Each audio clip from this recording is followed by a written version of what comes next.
नमस्कार। आप सभी का मेरे YouTube ऑनलाइन प्लेटफॉर्म पर स्वागत, अभिनंदन, इस्तकबाल। मैं एस राठौर सर।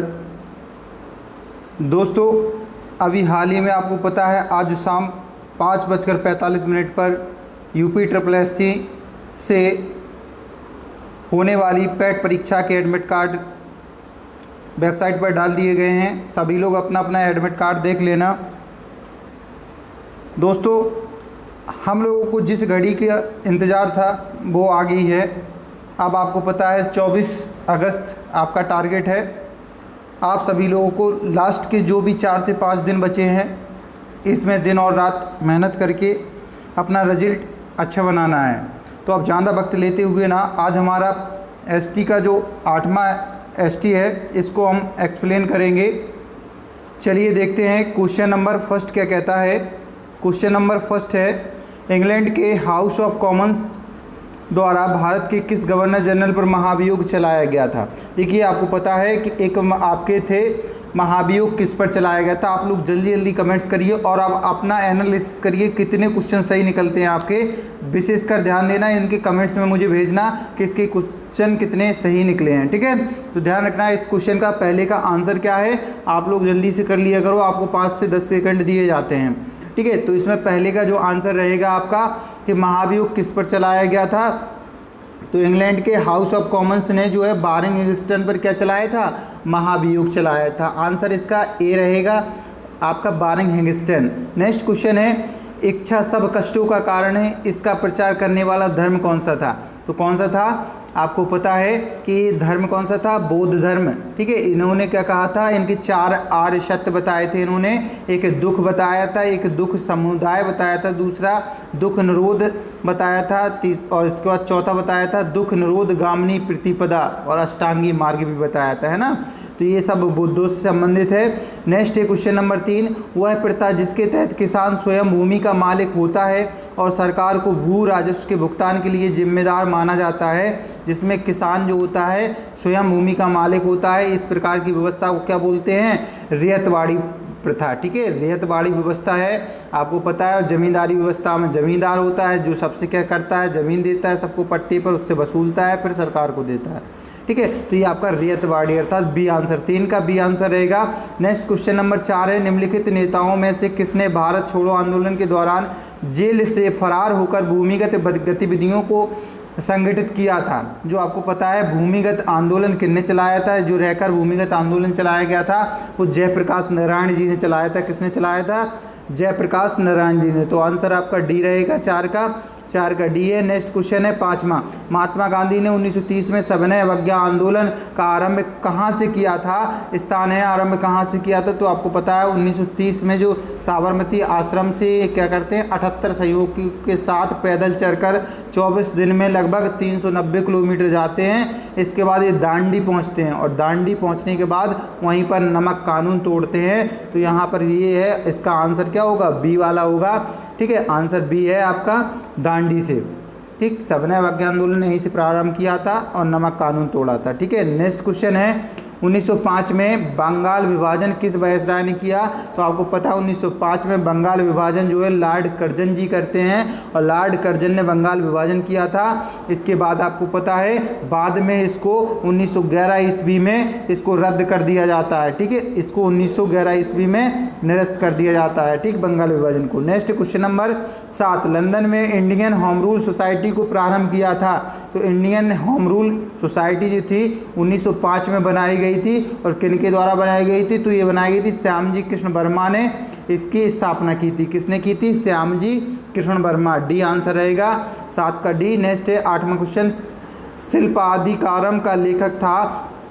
तो शिल्पाधिकारम का लेखक था जो आपके कौन थे, तो इसके आपके इलिंगो थे। कौन थे, इलिंगो। पूरा नाम था इलिंगो आडिंगल, इनका पूरा नाम था इलिंगो आडिंगल। इन्होंने लिखा था शिल्पाधिकारम।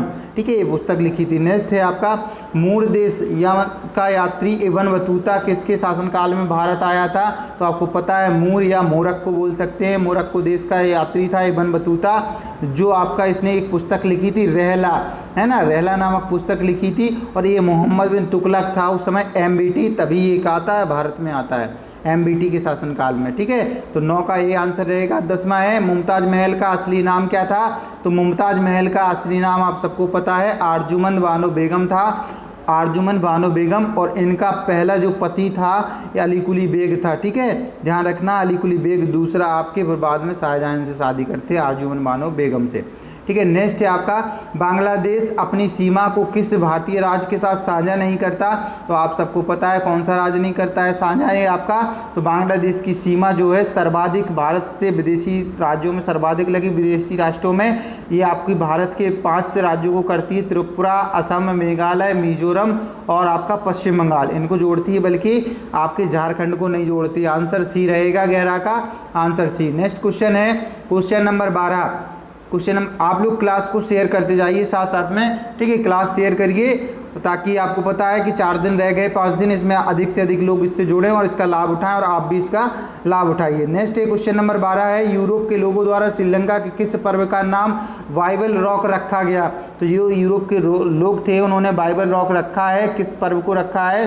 तो इसको बटाली गला, एक आपका त्यौहार है यहाँ बटाली गला, इसको इन्होंने क्या रखा है, इसका नाम दिया था बटाली गला का नाम दिया था बाइबल रॉक। ठीक है, आपका बाइबल रॉक। नेक्स्ट क्वेश्चन है 13वां किसी 2 निरंतर देशांतरों के बीच समय का अंतर कितना होता है? तो आप सब लोग जानते हैं कि 2 देशांतर चलने पर अंतर आता है 4 मिनट का, 4 मिनट का, और दूरी पूछा जाए तो 1111.5 किलोमीटर। ठीक है, ये आपका रहता है, जबकि 4 मिनट समय रहता है। ठीक है, ध्यान रखना है 4 मिनट रहता है। नेक्स्ट क्वेश्चन है क्वेश्चन नंबर 14 निम्नलिखित में से कौन रबी फसल नहीं है? आप सब लोग जानते हो रबी की फसल जो है कौन कौन सी होती हैं? गेहूं रबी की है, सरसों रबी की है, जौ रबी की है, मूंगफली किसकी है? खरीफ की है। ये आपकी सी आंसर हो जाएगा, मूंगफली खरीफ की है। खरीफ की फसल बोई कब जाती है?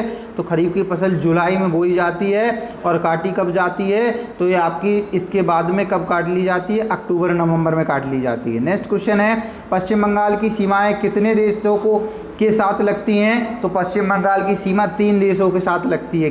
ठीक है, पश्चिम बंगाल की 3, कौन कौन सा? तो नंबर 1 पश्चिम बंगाल की लगती है बांग्लादेश के साथ सर्वाधिक, इसके बाद दूसरे नंबर पे आपका लगता है आपका नेपाल के साथ, तीसरी आपके भूटान के साथ। ठीक है, आंसर सी होगा 15 का सी। नेक्स्ट है 16वां क्वेश्चन है भारत में 1 रुपए के नोट तथा सिक्के और छोटे सिक्के जारी किए जाते हैं। तो आपको पता है ये भारत सरकार द्वारा जारी किए जाते हैं, और भारत का जो वित्तीय सचिव होता है वो इस पर साइन करता है। ठीक है, 1 रुपए के नोट पर और उन पर। ठीक है, तो इसका आंसर बी रहेगा 16 का। नेक्स्ट है 17वां क्वेश्चन भारत में प्रथम कृषि विश्वविद्यालय की स्थापना हुई थी? तो 17वां आपको पता है 1960 में भारत का प्रथम कृषि विश्वविद्यालय आपको पता है पंतनगर में बना था, जीबी पंत कृषि विद्यालय। ठीक है, जो वर्तमान में कहाँ है? पंतनगर उत्तराखंड में है। ठीक है, उत्तराखंड में पड़ता है। ये आंसर होगा 17 का। 18 है कृषि किस आर्थिक गतिविधि के क्षेत्र के अंतर्गत आती है? तो कृषि आपको पता है प्राथमिक क्षेत्र में आती है। कृषि है, खनन है, मत्स्य पालन है, ये सब प्राथमिक क्षेत्र में आते हैं। ठीक है, तो प्राथमिक क्षेत्र बी आएगा, जबकि द्वितीय क्षेत्र में आपका सारी इंडस्ट्रीज आती हैं, और तृतीय क्षेत्र में सेवा सेक्टर आता है। नेक्स्ट है विनिवेश आयोग के प्रथम अध्यक्ष कौन थे? अध्यक्ष थे या?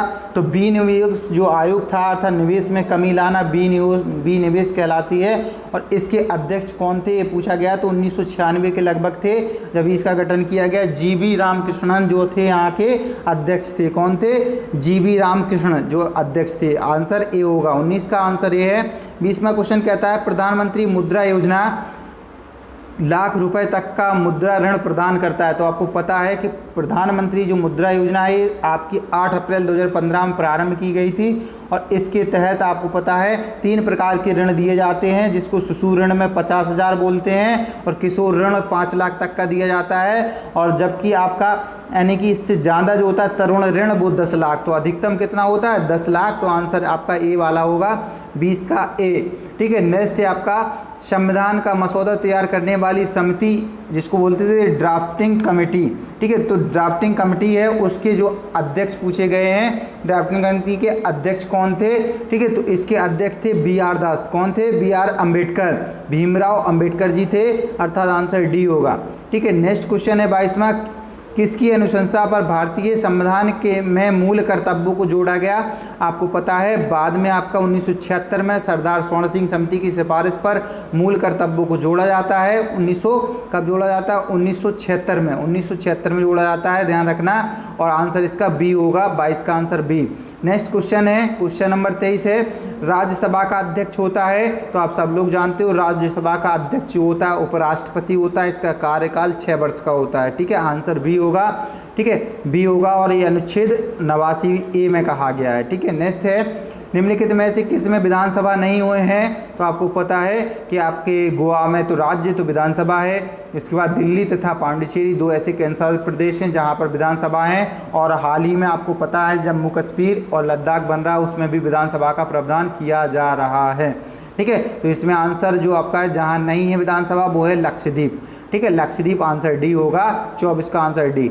नेक्स्ट है 25वां क्वेश्चन, संविधान के किस अनुच्छेद में संसद को संविधान में संशोधन करने का अधिकार है? तो आप सब लोग जानते हो अनुच्छेद 370 जम्मू कश्मीर से संबंधित है, जबकि अनुच्छेद 368 जो क्या कहता है, भाग 20 के अंतर्गत 368 है जो संविधान में जो संशोधन से शक्ति संसद को मिलती है। आंसर बी होगा, 25 का। नेक्स्ट 26वां क्वेश्चन है, प्रकाशीय फाइबर किस सिद्धांत पर कार्य करता है?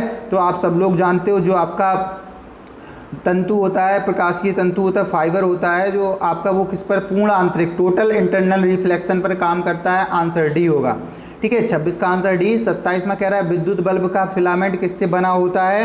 ठीक है, तो आपको पता है कि एक धातु होती है जिसका नाम है टंगस्टन। टंगस्टन धातु का फिलामेंट बना रहता है और इसकी क्या होती है, गलनांक उच्च होता है, इसलिए इसका बनाया जाता है। नेक्स्ट क्वेश्चन है, सिरका या विनेगर का रासायनिक नाम क्या है? तो सिरका का रासायनिक नाम क्या होता है? एस्टिक अम्ल। क्या बोलते हैं? एस्टिक अम्ल बोलते हैं सिरका का रासायनिक नाम। जबकि आपको पूछा जाए तो आपका नींबू में सिट्रिक अम्ल पाया जाता है, नींबू में, और फार्मिक अम्ल बर्रा और चींटी के डंक में होता है, लैक्टिक अम्ल दूध में होता है। ठीक है, तो ध्यान रखना है इतना। नेक्स्ट क्वेश्चन नंबर 29 है, बेरी बेरी। तो आप सबको पता है बेरी बेरी रोग होता है B1 की कमी से। ठीक है, B1 की कमी से, B1 बेरी, B2 कीला, किलो से होती है B2 के। ठीक है, और तो ऐसे आपका B1 C1 है ना, तो B1 है, आंसर सी होगा। B1 बेरी, B2 कीला, B3 से पीला, अर्थात ब्लैक ग्रह होता है B3 से, हैं B6 के बी, ठीक है, और B12 सोई। ठीक है, साइला कोबानामीन बोलते हैं इसको। ठीक है, नेक्स्ट है आपका सामान्यतः निषेचन होता है। तो आपको पता है जब यानी कि ह्यूमन में जो निषेचन की प्रोसेस होती है उसमें किस प्रकार होती है? तो आपको पता है कि जब मेल और फीमेल मिलते हैं तो इनके स्पर्म जो मेल का होता है वो जब फीमेल में एंटर करता है तो उसकी जो एक होती है फैलोपियन ट्यूब, क्या बोलते हैं, फैलोपियन ट्यूब होती है, जिसको हिंदी में बोलते हैं डिम्ब वाहिनी नली। क्या बोलते हैं? डिम्ब वाहिनी नली। वहीं पर दोनों में क्या हो जाता है, निषेचन, फर्टिलाइजेशन की प्रोसेस होती है। तो 30 का आंसर ए होगा। और ये फर्टिलाइजेशन के बाद ही पीछे जाता है और जाकर जाइगोट का निर्वाह जो करता है, स्थापित करता है जाइगोट, वो गर्भाशय में या यूट्रस में करता है। ठीक है, तो आपको ध्यान देना है, आंसर ए होगा 30 का। नेक्स्ट क्वेश्चन है 31, 3 संख्याएं 1/2, 2/3 और 3/4 है के अनुपात में सबसे बड़ी और सबसे छोटी संख्या का अंतर 27 है। दोनों का अंतर कितना है? 27 है। पहले तो आप रेशियो बना लेना, A अनुपात B अनुपात C, तब इनका रेशियो बन के आएगा, कितना बन जाएगा? इनका रेशियो बनेगा 6:8:9। ठीक है, ये आपका रेशियो बन जाएगा। और इस रेशियो से आप निकालोगे तो इससे दोनों का अंतर अर्थात 9 - 6 बराबर इतना, 3 का भाग करोगे तो 3, 9 आया, 1 बराबर 9 आ रहा है। अब वो कह रहे हैं कि इन दोनों का क्या पूछ रहे हैं, तीनों संख्याओं का औसत पूछ रहे हैं। तो आपको सबको जोड़ देना है, 9 6 15 8, 23 का गुणा करना है कितने में, 9 में, जो आपका निकलेगा उसमें 3 का भाग देना, आंसर आएगा 6 9। ठीक है, आंसर बी वाला आएगा, 31 का आंसर बी। नेक्स्ट है आपका, यदि किसी भिन्न के अंशतः हर दोनों में 1 जोड़ दिया जाए तो वह 1/4 हो जाता है। उसी के अंशतः हर में 2 जोड़ दिया जाए तो वह 1/3 हो जाता है। तदनुसार उनमें तो ये भी आप आराम से 2 इक्वेशन बनाना, दोनों को निकाल लेना, आंसर आपका निकल आएगा। कितना निकलेगा आंसर होगा 8। ठीक है, आंसर 8। नेक्स्ट 33वां क्वेश्चन है कि आपका रूट है, देखिए रूट अंडर रूट है, दोनों को आप तोड़ोगे तो इसको 3 दूनी 6 कर लोगे, और जैसे ही 6 करोगे 6 इसके बराबर रखोगे, स्क्वायर चढ़ाओगे, 1/, आपका आप में आएंगे 2 दूनी 4, तो आपका 6 की पावर 1/4 आ जाएगा, आंसर आएगा डी वाला। ठीक है, नेक्स्ट है आपका 75 का इतना प्रतिशत और 30 का इतना प्रतिशत, यही आपका पूछा गया है। तो आपको इसको उल्टा लिख लेना है, कि 260 का 75% और इसका आपका 320 का 30%, दोनों को ऐड करोगे तो ये आंसर आएगा 291। आंसर आएगा सी वाला, 34 का आंसर सी होगा। नेक्स्ट क्वेश्चन है 35 क्वेश्चन क्या कह रहा है? 35 क्वेश्चन कह रहा है कि 31 आंकड़ों या डाटा का औसत इतना है, तो इन दोनों में को मल्टीप्लाई कर लेना है। 21 गुणित आपको 36 करना है, जिसमें से प्रथम 12 आंकड़ों का इतना 12 गुणित 15 करना है, दोनों घटा देना है। इसके बाद जो बचेगा उसमें 9 का भाग दे देना है, आपका आंसर निकाल आएगा। ठीक है, आंसर कितना निकलेगा आपका? ठीक है, तो इसमें आंसर निकलेगा आपका 64। आंसर कितना निकलेगा? 64 निकलेगा आपका बी वाला। ठीक है, बी वाला आंसर होगा। नेक्स्ट क्वेश्चन है निम्नलिखित में से कौन कमल का पर्यायवाची नहीं है? आपको पता है राजीव कमल का है। ठीक है, इसके बाद कुवलय, ये भी कमल का है। और आपको पता है अम्बुज भी कमल का है। और ये नहीं है आपका कौन सा? जलद मतलब होता है बादल। क्या होता है? जलद नहीं है, सी वाला। जबकि जलज होता तो आंसर हो जाता। ठीक है, जलद है तो जलद मतलब बादल। नेक्स्ट है तल्लीन शब्द का संधि विच्छेद है, तो तल्लीन शब्द का आपको सबको पता है, तल्लीन मतलब तत्लीन। ठीक है, तत्लीन, डी वाला आंसर रहेगा। नेक्स्ट है रामचरितमानस की रचना किस भाषा में हुई है? तो आप सब लोग पता है रामचरितमानस जो है अवधी भाषा में लिखी गई। कैसी? अवधी, सी वाला। नेक्स्ट है कपटी मित्र के लिए सही मुहावरा है, तो आपको पता है मुहावरे में क्या कह सकते हैं? आस्तीन का सांप होना, कपटी मित्र भी बोल सकते हैं इसको। आंसर बी होगा, आस्तीन का सांप। ठीक है, आंसर बी। नेक्स्ट है मदिरा पीने का प्याला के लिए एक शब्द है, तो आपको पता है मदिरा पीने का प्याला जो होता है उसको चषक बोलते हैं। क्या बोलते हैं? चषक। ठीक है, अर्थात चस्का लेने वाला, है ना। मधुशाला, जाइए पढ़िए, उसको देखिए। ठीक है, नेक्स्ट है आपका ये पैराग्राफ पढ़िए, इंग्लिश का पैराग्राफ है। इजी क्वेश्चन है, इसमें से तीनों आराम से निकल आएंगे। देखो ये लिखा है during the Victorian period man and women's rules become. ठीक है, इस प्रकार आप पूरा पैराग्राफ पढ़ोगे। ठीक, इसके बाद आंसर करो। क्वेश्चन कह रहा है during with period man and women rules becomes more safety defined. तो सेफ्टी डिफाइंस, तो इसमें आप देख सकते हो क्या है? During the विक्टोरियल period. ठीक है, विक्टोरियल पीरियड है, तो इसमें देखो आंसर सीधा मिल रहा, आंसर ए वाला विक्टोरियल पीरियड, पहला वाला आंसर है। 41 का कितना होगा? ए। इसके बाद आपका है in which century man standard coming to their place of work. इसमें देखो डायरेक्ट दे सकते हैं, इसमें आपका क्या है? सेंचुरी पूछ रहा है कौन सी शताब्दी, तो इसमें सीधा लिखा है। आप देखो डायरेक्ट देख सकते हो 19वीं सेंचुरी। क्या है? 19वीं सेंचुरी। तो यहाँ देखना 19वीं, ये वाला आपका आंसर होगा सी वाला। सी आंसर, सी आ गया। 42 का सी होगा। अब नेक्स्ट क्वेश्चन 43 में कह रहा है who consisted the spirit sphere. तो आपका स्पिरिट कितने को कह रहा था? तो उसमें लिखा था, आप पढ़ना, उसमें लिखा था द टू सेक्सेस। ठीक है, जो आपका डी वाला होगा, 43 का डी। नेक्स्ट है a game in which neither party wins. मतलब एक आपका क्या है? इडियम फ्रेजेस है ना। इसको आपको पढ़ना है, इसका मतलब क्या होता है पहले ये निकालना। इसका मतलब होता है कि जो आपका लिखा है इसमें a game in which neither party wins, तो इसमें जो एक शब्द देना, वन वर्ड सब्स्टिट्यूशन है, इडियम फ्रेजेस नहीं, सॉरी, वन वर्ड सब्स्टिट्यूशन है। तो इसके लिए क्या शब्द दोगे आप? कि जो आपका कह रहा है a game in which neither party which, अर्थात जिसमें कोई पक्ष या टोली दल विजयी ना हो। मतलब जब कोई विजय ना हो तो उसके लिए क्या शब्द दोगे? तो उसका मतलब होता है, क्या लगाओगे यहाँ पर आप? पार्टी, आपके ड्रॉ, क्विट, प्लॉट, इक्वल। तो इसमें आपका क्या आएगा? इक्वल मतलब बराबर हो गया।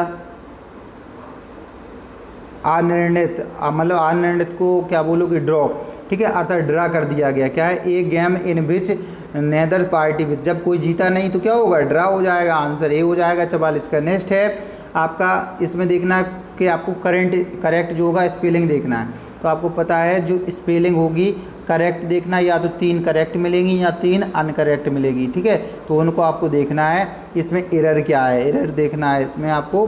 तो आप सब देख सकते हो, जैसे एरोजेंस में आपको जो गलती है ARROGA होना चाहिए था यहाँ। ठीक है, तो ये भी गलत है। नेक्स्ट है आपका एवेंडेस की स्पेलिंग सबको पता होना चाहिए। एवेंडेस का क्या होता है? अटेंडेंस की है आपकी ATTEND, ए होता है, ई की जगह ए होता है, ये भी गलत हो गई। ठीक है, ए भी गलत हो गई। और इसके बाद सी वाले में क्या कह रहा है, अपेयरेंस, ठीक है। ए आपका ए पी, इसमें डबल पी आती है, ये भी गलत हो गया। एवेंडस ये सही लिखा है, ठीक है, ए वाला सही है आंसर, डी वाला 45 का आंसर डी सही है, ठीक है। इसका मतलब एवेंडस का होता है प्राचुर्य, बाहुल्य, बहुत मतलब अधिक। नेक्स्ट है, इनको सीक्वेंस से लगाना है, तो सबसे पहले आपको देखना पड़ेगा, सबसे पहले क्या है, सबसे पहले आपका आएगा प्रस्तावना, तो 1 नंबर इसको देना है प्रस्तावना। फिर विषय सूची होती है, फिर इसके बाद में भूमिका बनानी पड़ती है, फिर इसके बाद अध्ययन करना, फिर इसके बाद संदर्भ सूची करना, 3। तो 2 1, इसके बाद पहले 1 फिर 2, यानी कि पहले चौथा को 1वां, फिर चौथा, फिर दूसरा, फिर 5वां, ये वाला आपका बी वाला सही रहेगा, ठीक है। आंसर बी है, 46 का आंसर बी करना है। नेक्स्ट है क्वेश्चन 47वां, 6 मित्र। देखिए एक टेबल की ओर मुख करके आप टेबल बना सकते हो, ऐसे ग्रोथ करना, 6 लोगों को बैठाना। अब वो कह रहा है एक दूसरे के बराबर बैठे, ई है जो सी के दाईं ओर बैठा है, तो ई जो है सी के, सी बैठा दो, इसके दाईं ओर पर दूसरे स्थान पर यहाँ ई बैठा दो। अब कह रहा है पर के जी के तुरंत दाईं ओर बैठा है, के जो है जी के तुरंत दाईं ओर बैठा है, कोई दिक्कत नहीं, जी यहाँ बैठा दो, के यहाँ बैठा दो, दाईं ओर बैठा। जी तथा आई एक दूसरे की एक तरफ बैठे, तो यहाँ आई बैठा दो, एक दूसरे की तरफ मुख किए। अब बचा कौन, एक व्यक्ति बच रहा है जिसका नाम क्या है, कौन बचा है यहाँ पर, के हो गया था, एम बच रहा है, ठीक है, एम को यहाँ बैठा दो, ठीक। अब इसमें बात, ठीक है, अब इसमें पूछ कर रहा है आई के बाईं ओर से चलने, आई के बाईं ओर से चलने पर आपकी कितने दोस्तान के बाद एम के साथ कितने मित्र बैठे हैं, तो 1 2 3, ये एम के बीच में, ठीक है, तो 3 आ रहे हैं, आंसर आपका ए आएगा, ठीक है, 47 का ए। नेक्स्ट क्वेश्चन है, इसमें देखिए आप ये लिखा है, इनमें आपको विषम को चुनना है, तो आप देख सकते हो यहाँ पर आपका वी है, तो ओ और वी के बीच में डिफरेंस देखो, ओ बराबर 15 और यू भी, ठीक है, बराबर 22, तो 7 जोड़े गए। इसके बाद में जी, तो जी बराबर 7 ही होता है। ऐसे ही यहाँ देखो, जितना अर्थात जिनके बीच में जितना डिफरेंट है लास्ट का अक्षर वही है, ठीक है। यहाँ 6 का डिफरेंट है तो 6 आएगा। इसमें आंसर आपका जो 48 का रहेगा, 48 का आंसर कौन सा आएगा, इसमें आंसर आएगा सी वाला, इसमें डिफरेंट ज़्यादा नहीं आ रहा है, ठीक है, ये आपका सी आंसर है। नेक्स्ट है, यदि किसी कोडिंग भाषा में इतना इतना लिखा जाता है तो इसको बनाना है, तो आप कोडिंग कर सकते हो, यू के साथ में इसको मिलाओगे, ये आपका कितना घटा है, तो आपको यहाँ घटते हुए क्रम में -2 किया गया है, -4 किया गया, इस अनुसार आपको घटाना, -2 -4 -6 -8, ठीक है, इसी अनुसार घटाओगी तो ये आपका ये वाला बन जाएगा, कौन सा बनेगा, डबल के एक्स और डब्ल्यू, 2 4 6 8 ऐसे घटा दो नंबर से। नेक्स्ट है कथन, कुछ शिक्षक दार्शनिक हैं, क्या है, शिक्षक जो हैं, कुछ शिक्षक क्या हैं, दार्शनिक हैं, इनको दार्शनिक बना दो, ठीक है। और कुछ दार्शनिक लेखक हैं, कुछ दार्शनिक क्या हैं, लेखक हैं। अब कह रहा है कुछ लेखक शिक्षक हैं, अभी पता नहीं, कोई भी लेखक शिक्षक नहीं, ये भी पता नहीं कर पा, तो आइदर और में आएगा आंसर, आइदर और में ऑप्शन हो तो लगा देना। देखिए यहाँ पर, देखिए जल्दी से, है ना, आइदर और में ये है, या तो निष्कर्ष फर्स्ट या तो निष्कर्ष सेकंड, आंसर सी वाला होगा। नेक्स्ट है 51 क्वेश्चन, आप लोग आंसर करो, 50 क्वेश्चन हो गए हैं, कितने किसके सही हो रहे हैं, जल्दी जल्दी कमेंट्स करिए। नेक्स्ट है, किस पैरा एथलीट को टोक्यो पैरा ओलंपिक खेलों के लिए भारतीय दल का ध्वजवाहक चुना गया था। देखिए आपको पता है जो आपका पैरा ओलंपिक खेल पिछला बार हुआ था टोक्यो में, उसमें मतलब टोक्यो में जो होना है उसमें किसको ध्वजवाहक के रूप में चुना जा रहा है अभी 21 में संपन्न पीजी टूर सत्र में, तो इसमें आपको पता है किसको चुना गया है,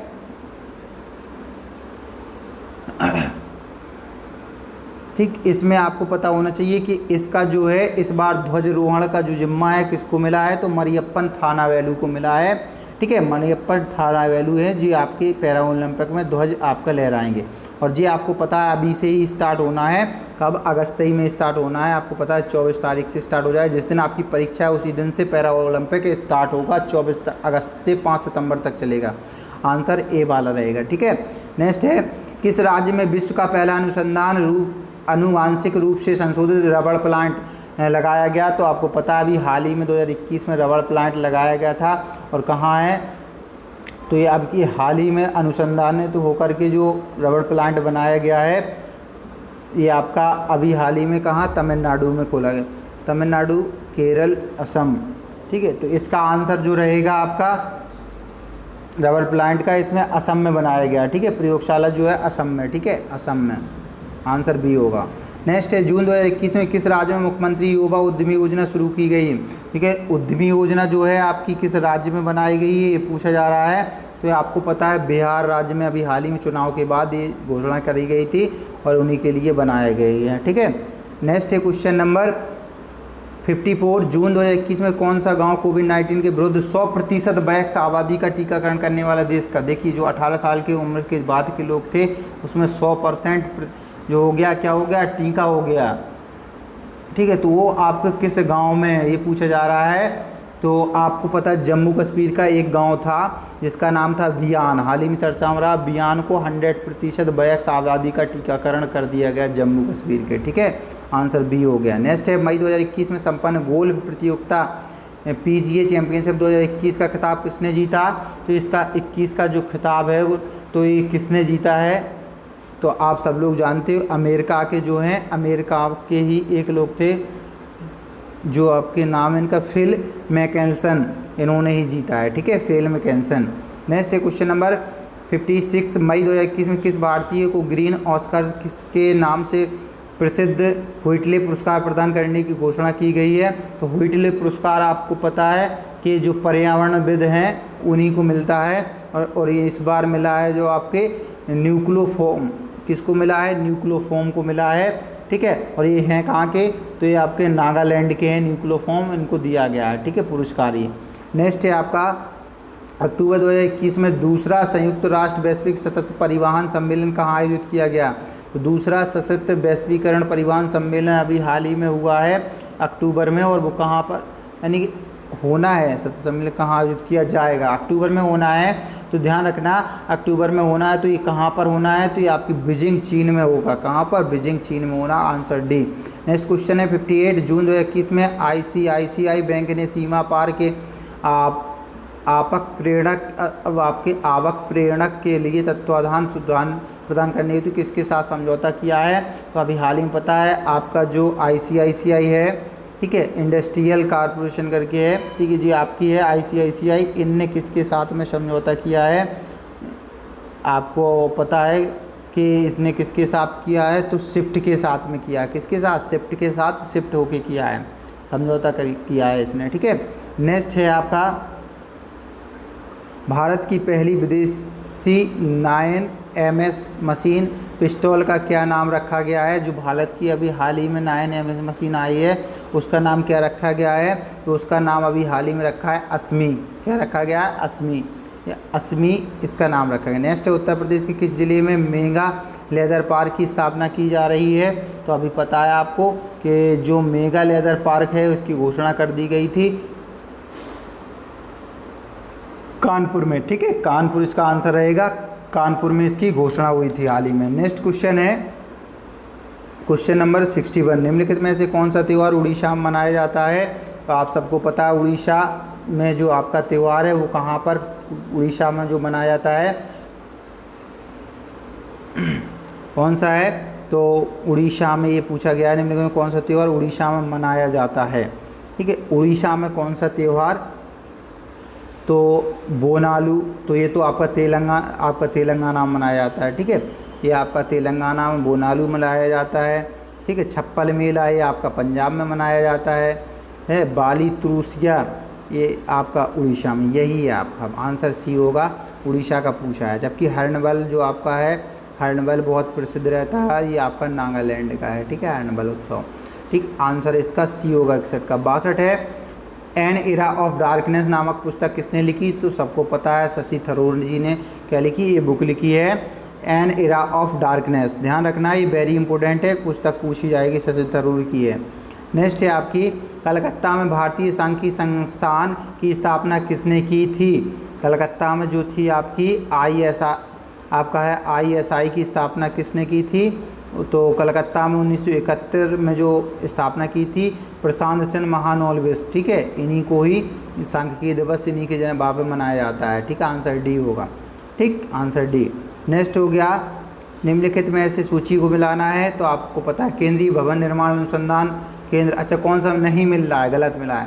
तो केंद्रीय भवन निर्माण अनुसंधान संस्थान रुड़की बिल्कुल सही है। केंद्रीय शुल्क क्षेत्र अनुसंधान जयपुर सही है। औषधि अनुसंधान केंद्र ये कानपुर नहीं है, कहाँ है, लखनऊ है। कहाँ पर है, लखनऊ। ध्यान रखना दोस्तों, ये आपका लखनऊ में केंद्रीय औषध अनुसंधान संस्थान, जबकि खनन ईंधन अनुसंधान संस्थान धनबाद सही है। नेक्स्ट है दादा साहब फाल्के पुरस्कार सर्वप्रथम किसे मिला था, तो आपको पता है सर्वप्रथम दादा साहब फाल्के पुरस्कार 1969 में प्रारंभ होते हैं और पहली बार जी किसको दिए गए थे, ये आपको जो आपकी श्रीमती देविका रानी जी को दिया गया था। ए आंसर रहेगा देविका रानी, देविका रानी चौधरी पूरा नाम था इनका। नेक्स्ट है प्रवासी भारतीय दिवस कब मनाया जाता है, आपको पता है जो आपके महात्मा गांधी जी 9 जनवरी 1900 आपके जब आते हैं यहाँ पर भारत आते हैं 1915 में, उस समय मनाया जाता है प्रवासी भारतीय दिवस, उसी के रूप में मनाया जाता है। ठीक है, 1915 में वो भारत आए थे। नेक्स्ट है निम्नलिखित में से सही जोड़ा कौन सा है, तो आपका असम का ईटानगर नहीं होता, असम की दिसपुर है। अरुणाचल प्रदेश की ईटानगर है, गुवाहाटी नहीं है, तो ये दोनों कट जाएंगे। नेक्स्ट है त्रिपुरा अगरतला, बिल्कुल सही है। नागालैंड की कोहिमा होती है, ये भी गलत है। आंसर होगा सी 67 का। 68वां क्वेश्चन है निम्नलिखित में से कौन सा नृत्य गोवा का लोक नृत्य है, तो गोवा का नृत्य पूछा जा रहा है, तो आपका फुंगली जो है, फुंगली गोवा का क्या है, लोक नृत्य है। फुंगड़ी है, तो यहाँ दो ऑप्शन सेम है, फागुआ है और आपका फुंगड़ी है, तो आपके फुंगड़ी जो है ये आंसर बी होगा। नेक्स्ट है कोडाई कलाई नामक कोडाई कनाल किस पर्वत श्रृंखला पर स्थित है, मतलब यानी कि जो पहाड़ी है वो किसकी है, यही पूछा गया है। तो आपको पता है तमिलनाडु में है कोडाई कनाई, और ये आपका किसका भाग है, पश्चिमी घाट की पलानी की पहाड़ियों की, किसकी, पलानी की पहाड़ी, आंसर ए। नेक्स्ट है आपका क्वेश्चन नंबर 70 दक्षिण भारत के प्रांतों की भाषाओं के वर्ग का सही चयन कीजिए। आपको पता है इनको मिलाना है, तो केरल, ठीक है, सबसे पहले आप मिला लो। आंध्र प्रदेश में तेलुगु बोली जाती है, ठीक है, इसके बाद तमिलनाडु में तमिल बोली जाती है, इसके बाद केरल में मलयालम बोली जाती है, कर्नाटक में कन्नड़ बोली जाती है। ठीक है, तो आपका डी का तीसरा यहाँ आप मिला सकते हो, कौन सा आंसर होगा, यहाँ देखिए 70 का क्वेश्चन डी का तीसरा यही वाला था, ये आंसर हो जाएगा, एक ही मिला लो बस। ठीक है, नेक्स्ट क्वेश्चन है 71 से 75 तक पैराग्राफ पढ़ना, हिंदी का गद्यांश है, वेरी इंपॉर्टेंट है। देखो इसमें से 10 क्वेश्चन आपको आराम से मिलेंगे। कुछ महापुरुष तटस्थ होकर चिंतन करते हैं और अनविच्छित चिंतन मनन विश्लेषण संश्लेषण आदि के आधार पर नई व्यवस्था कल्पना करते तथा नए मूल्यों एवं आदर्शों तथा नई आस्थाओं का सृजन करते हैं। पूरा पैराग्राफ पढ़ना अच्छे से। उसके बाद फिर चलिए अब हम आते हैं क्वेश्चनों पर। क्वेश्चनों पे आएंगे तो यहाँ पर देखना उक्त गद्यांश का संबंध इनमें से किससे है, आशीर्वाद से है। ठीक है, ये पूछा जा रहा है कि ये संबंध जो है उसमें किससे है, तो आशीर्वाद से, कर्मवाद से, मार्क्सवाद से, समाजवाद से। तो इसमें कर्मवाद को प्रधानता दी गई है, आंसर डी होगा। महात्मा गांधी कर्म करते थे। ठीक है, 71 का डी होगा। नेक्स्ट क्वेश्चन है इस गद्यांश के लेखक ने मुख्य रूप से क्या वर्णित किया, कुछ महापुरुषों का चित्रण, चरित्र चित्रण नहीं, मार्क्स के सिद्धांतों की व्याख्या, ये भी नहीं, मात्र गांधी की चरित्र में विशिष्टता का कारण बताया, है ना। तो जो आपका है आंसर यही होगा सी, उनकी विशिष्टता बताई। 72 का सी। नेक्स्ट है 73 इस गद्यांश में लेखक ने यूरोप के कुछ महापुरुषों के विषय में क्या कहा, तो इन्होंने महापुरुषों ने क्या कहा, तो इनके बारे में बताया गया है कि कुछ महापुरुषों के विषय में कहा, उपाय बताया और उनका कार्यान्वयन दूसरे पर छोड़ दिया है। क्या किया है, उनका कार्यान्वयन जो है दूसरों पर छोड़ दिया है, ये आपका है सी वाला। 43 आपका उन्होंने उपाय तो बताए पर उनका कार्यान्वयन दूसरों पर छोड़ दिया। नेक्स्ट 74 इस गद्यांश में लेखक ने महात्मा गांधी के विषय में क्या कहा, अर्थात महात्मा गांधी के विषय में क्या कहा, तो उन्होंने कहा ये तटस्थ चिंतक का अभिप्राय निष्कर्ष होकर सुविचार करना। ठीक है, तो इसमें इन्होंने अर्थात का कहा, इन्होंने कहा था महात्मा गांधी के विषय में कहा कि वे केवल सिद्धांतिक थे, गलत उनकी कथनी, ये केवल आंसर डी होगा, इसमें से कुछ नहीं। ठीक है, आंसर क्या होगा, डी वाला रहेगा। कथनी और करनी एक ही थे उनके, लेकिन वो इसमें अंतर बता रहा था, ये गलत हो जाएगा, आंसर डी होगा, इनमें से कोई नहीं। नेक्स्ट है 75वां क्वेश्चन तटस्थ चिंतन से क्या अभिप्राय है, तटस्थ चिंतन से अभिप्राय क्या है, निष्कर्ष होकर सोच विचार करना। ठीक है, किससे, निष्पक्ष होकर सोच विचार करना, तटस्थ। ठीक है, आंसर सी होगा 75 का। नेक्स्ट है 76वां क्वेश्चन देखो यहाँ से फिर से एक पैराग्राफ है। पैराग्राफ में आसमान में मुक्का मारना कोई बुद्धिमानी का काम नहीं समझा जाता, बिना लक्ष्य के तर्क करना भी बुद्धिमानी नहीं। ये सब बता दिए उनने। अब देखें, आसमान में मुक्का मारने का आशय है। आसमान में जो है मुक्का मारने का आशय क्या है? तो आशय है आपका किसी कार्य को निरर्थक कार्य करना। ठीक है, क्या करना? निरर्थक, जिसका कोई अर्थ नहीं निकल रहा हो। आंसर सी वाला। 76 का सी से 70 है, बुद्धिमानी नहीं है। किस में नहीं है बुद्धिमानी? गद्यांश के प्रारंभ में ही वर्णित है कि आसमान में मुक्का मारना कोई बुद्धिमानी नहीं है। आप देख सकते हो, आसमान में मुक्का मारना कोई बड़ी बुद्धिमानी नहीं है। नेक्स्ट है, साहित्य कला नृत्य आदि व्यर्थ है यदि उसने साहित्य कला व्यर्थ यदि आदि व्यर्थ है यदि उसने लक्ष्य पर पाया जा सके, लक्ष्य पर ना पाया जा सके, धन ना कमाया जा सके, यश प्राप्त ना हो सके, मनुष्य का हित ना हो सके। हैं, तो इसके लिए आपका क्या है, निष्कर्ष क्या निकलता है कि साहित्य कला नृत्य आदि व्यर्थ हैं यदि उनमें मनुष्य का हित ना हो। अगर मनुष्य का हित ना हो तो ये सब व्यर्थ है। ठीक है, आंसर डी होगा 78 का। नेक्स्ट है क्वेश्चन नंबर 79। क्या कहता है? 79 है, अन्न वस्त्र आदि की समस्या हल हो सकती है। किसके कारण हल हो सकती है? तो आपकी सबकी आदि की समस्या हल हो सकती है किससे? राजनीतिक एवं सामाजिक सुधारों से। अन्न वस्त्र की ये मध्यम वर्णित। ठीक है, राजनीतिक एवं सामाजिक सुधारों से, तो इसमें सामाजिक है, आंसर बी कर लेना, राजनीतिक नहीं दिया है। नेक्स्ट है, मनुष्य के लिए प्रकृति द्वारा तय कामों में नहीं है वंश वृद्धि, सेना, भोजन करना, अन्न वस्त्र की पूर्ति। ये आपका क्या नहीं है इसमें? तो इसमें नहीं है अन्न वस्त्र की पूर्ति, आंसर डी। नेक्स्ट है आपका 81, कंपनी ए बी सी द्वारा कुल मिलाकर बिक्री की गई यूनिटें कंपनी ए बी सी द्वारा मिलाकर उत्पादित कुल यूनिटों का लगभग कितना प्रतिशत निकटतम पूर्णांक तक। ठीक है, तो निकटतम जो आपका आंसर निकले ए बी सी का कुल मिलाकर बिक्री करना यूनिटों को और ए बी सी को मिलाकर उत्पादित कुल यूनिटों का लगभग कितना प्रतिशत, दोनों का प्रतिशत निकालोगे, आंसर आपका निकल के आएगा कितना रहेगा? आंसर रहेगा 58। लगभग पूछा है तो 58, आंसर ए। ठीक है, 57 कुछ आ रहा है तो 58 हो जाए। सभी कंपनियों को मिलाकर उत्पादित यूनिटों की औसत संख्या, सभी कंपनियों को जोड़कर उसमें उसका भाग देना, जितनी कंपनियां हैं 6 तो उनका भाग देना, आपका निकलेगा 550। आंसर कितना? 550 सी। नेक्स्ट है 83, किस कंपनी की बिक्री का प्रतिशत उसके उत्पादन के संदर्भ में सबसे अधिक है? तो उत्पादन के संदर्भ में सबसे अधिक जो है सबके प्रतिशत निकालोगे तो वहाँ निकल के आएगा ए, अर्थात बी वाला आंसर आएगा। ठीक है, एक ही सर्वाधिक है। ठीक है, तो बी वाला आंसर आएगा। नेक्स्ट है आपका कंपनी सी एवं डी की कुल बिक्री। ठीक है, कंपनी ई एफ की कुल बिक्री का अनुपात है, दोनों का अनुपात पूछ रहा है तो कितना होगा? 6:7 होगा, रख लेना, आराम से आ जाएगा। नेक्स्ट है कंपनी बी का उत्पादन कंपनी डी के उत्पादन से कितना प्रतिशत कम है? अब कम दिखाया है, दोनों को घटा देना, इसके बाद में प्रतिशत ऊपर रख के बड़ी डी का नीचे रख के आप आंसर निकाल लोगे। ठीक है, आंसर कितना निकलेगा? 17.64। कितना निकलेगा? 17.64 ए। नेक्स्ट क्वेश्चन है 86। 86 में फिर से देखो टेबल है एक, आपको ये अच्छे से पढ़ना है। ये दिया गया है, 4 लोग हैं, इतिहास भूगोल के ये दिए गए हैं। पता भूगोल और इतिहास में प्राप्त कुल अंकों के औसत प्रतिशत में क्या अंतर है? तो दोनों को आपको पता है वो बचेंगे, दोनों को घटा देना है, प्रतिशत में आंसर आपके निकल आएंगे। कितना बचेगा? ये आपका इसका आंसर 5.5 हो जाएगा। कितना? 5.5 ए वाला। नेक्स्ट है, दोनों विषयों में सबसे अधिक संयुक्त प्रतिशत अंक किसके हैं? संयुक्त प्रतिशत अंक आपको पता है कि यू के जो हैं सर्वाधिक हैं, अर्थात संयुक्त प्रतिशत अंक देखा जाए तो। ठीक है, 75 हैं, 80 डब्ल्यू के हैं, तो इसमें आंसर यू होगा। क्या होगा? आंसर यू होगा। नेक्स्ट है, सभी छात्रों द्वारा इतिहास में प्राप्त प्रतिशत अंकों का औसत क्या है?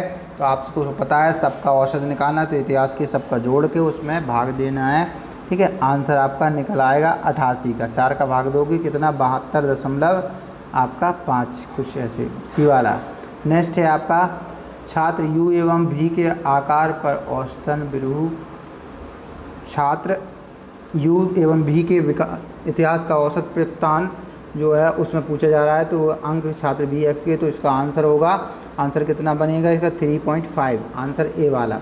नेक्स्ट क्वेश्चन है नंबर 90। सभी छात्रों द्वारा भूगोल में प्राप्त प्रतिशत अंकों का औसत क्या है? सबको जोड़ के भूगोल वालों का भाग दे देना है, आंसर निकल आएगा। 4 का भाग दोगे जब 78, लगभग कितना होगा? 78%। नेक्स्ट क्वेश्चन 90 आप 91 से देखो, किस विषय में सभी छात्रों के कुल अंक अधिकतम है। ध्यान रखना सबको जोड़ लेना, किस में अधिकतम है आंसर निकाल देना, और इसमें जोड़ोगे तो अधिकतम अंक जो होंगे किस में रहेंगे, सबसे ज़्यादा अंक आपको दिखाई दे रहे होंगे 475 जो किस में रहेंगे, गणित में 475 गणित में बी वाला। नेक्स्ट है किस छात्र ने सभी 4 विषयों को मिलाकर सर्वाधिक अंक प्राप्त किए हैं। सभी 4 विषय में सर्वाधिक अंक किसने प्राप्त किया, सबका जोड़ना, और सबका जब जोड़ोगे तो आंसर निकल के आएगा। इसमें सबसे अधिक किसके हैं, छात्र 3 के, सभी 4 विषयों में मिलाकर सर्वाधिक अंक प्राप्त हुए छात्र किसके, 3 नंबर के छात्र के, इस वाले के। ठीक है, ये आपका जो है इसका 3 नंबर, इसका सबका सर्वाधिक हो रहा है, वैसे भी दिख रहा है। नेक्स्ट है आपका क्वेश्चन नंबर, नेक्स्ट है इसमें नेक्स्ट क्वेश्चन है 93, एक नए विषय को शामिल किया जाए जिसमें छात्रों की 100 अंक प्राप्त किए गए हैं। यदि उनके कुल अंकों का गणना के लिए 4 अंक उच्चतम अंकों वाले विषयों का योग किया जाता है तो कुल अंकों के आधार पर दूसरा स्थान कौन सा होगा। 93 का आंसर रहेगा आपका कौन सा, आपका 2, छात्र 2, दूसरा वाला बी आंसर। नेक्स्ट है अंग्रेजी में प्रति छात्र औसत अंक, हिंदी में प्रति छात्र औसत अंकों का कितना प्रतिशत है, दोनों को घटा के उसमें से आप भाग करोगे। ठीक है, आंसर प्रतिशत में 92.71 आएगा, आंसर सी होगा 94 का। 94 का आंसर सी है। 95 विज्ञान विषय में सभी 5 छात्रों का औसत अंक कितना है, तो 5 का आपको विज्ञान वाले में भाग देना, जोड़ करके 5 का भाग दोगे तो आंसर निकलेगा 94.2। ठीक है, वेरी इजी है। नेक्स्ट क्वेश्चन 96 में आया है, ये टेबल बनी है, इसमें देखो 90 से लेकर के और आपका 94 तक का डाटा दिया है, 5 क्लासेस दी गई हैं, इनको 1993 में बेची गई। वर्ग समूह 1 के वाहनों की संख्या 92 में बेची गई, कुल वाहनों की संख्या का लगभग कितना प्रतिशत है, दोनों को घटाना, आपको प्रतिशत निकालना था। तो 96 वहाँ जो है आपका 96 का आंसर आ रहा है 8% लगभग, कितना है 8%, आंसर ए। नेक्स्ट है आपका पिछले वर्ष की तुलना में 93 में किस वर्ग समूह के दोहना का, पिछले वर्ष की तुलना में 2019-93 में किस वर्ग समूह के वाहनों की बिक्री में अधिकतम प्रतिशत वृद्धि रही है, तो 97 का आपका आंसर आएगा, कितना रही है, तो 97 का आंसर निकल के आएगा आपका 70.72, अभी हमने बताया 97 का। अब ये आ रहा है आंसर, तो ये वर्ग में पूछा गया किस वर्ग समूह में। ठीक है, तो ये आपका वर्ग समूह 2 में आ रहा है। ठीक है, डी वाला आंसर। नेक्स्ट है बेची गई वर्ग समूह भी के वाहनों की संख्या लगभग 25%, वर्ग समूह 2 के वाहन में जो आपको देखना है 25%, दोनों को निकालना, परसेंटेज कन्फर्म करके उसका परसेंटेज निकालोगे, इसमें बाद आंसर कितने हो जाएगा भी के वाहनों में, तो आपका भी बराबर कितना है, इसमें सन है, सन पूछ रहा है, तो 98 का जो आंसर रहेगा 1994। ठीक है, 1994 डी वाला। नेक्स्ट ठीक है, इसमें आपका क्या है, हाँ ये वाला है आपका 1994 जो आपका आया था। नेक्स्ट है आपका 99 क्वेश्चन है, 99 क्वेश्चन में देख लेना है, इसमें परसेंटेज निकलना है, तो आपका इसका आंसर सी होगा। और लास्ट क्वेश्चन है, सभी लोग कमेंट ज़रूर करें, शेयर करें क्लास को। लास्ट क्वेश्चन क्या कहता है, अधिक से अधिक दोस्तों शेयर करो, क्योंकि इतनी मेहनत सर कर रहे हैं रात में जग के, तो आपका भी कर्तव्य बनता है कि इस क्लास को थोड़ा शेयर करते जाइए प्लीज़। ठीक है, नेक्स्ट है क्वेश्चन नंबर 100 कह रहा है 1992 में सभी वर्ग समूह की बेची हुई कुल वाहनों की औसत संख्या कितनी है, तो आपको 92 में सबको जोड़ के जितनी साल है 5 का भाग दोगे, आंसर क्या निकल के आएगा 202.6, क्या आएगा 202.6, आंसर बी। तो आई होप आप लोग अच्छे से इसको देख लिए होंगे, इसको एंजॉय करिए, शेयर करिए और अपने जितने मार्क बने हैं उसको मुझे भेजिए। और अब समय कम है, आप लोग पर डे कम से कम एक एसटी ज्वाइन करो, और जो भी क्वेश्चन में दिक्कत हो रही है तो मुझसे पूछो, या मुझसे जुड़े जो ऑफलाइन आते हैं बच्चे वो सब आकर क्लास में हम जैसे बताते हैं सब, तो डाउट है वहाँ आकर अधिक से अधिक लाइए, ताकि हम वहाँ आपको लास्ट में जो अमृत रूपी जल है वो आप तक पहुंचा सकें। ठीक है, तो आई होप अब आप सबका बहुत बहुत धन्यवाद। Thank you.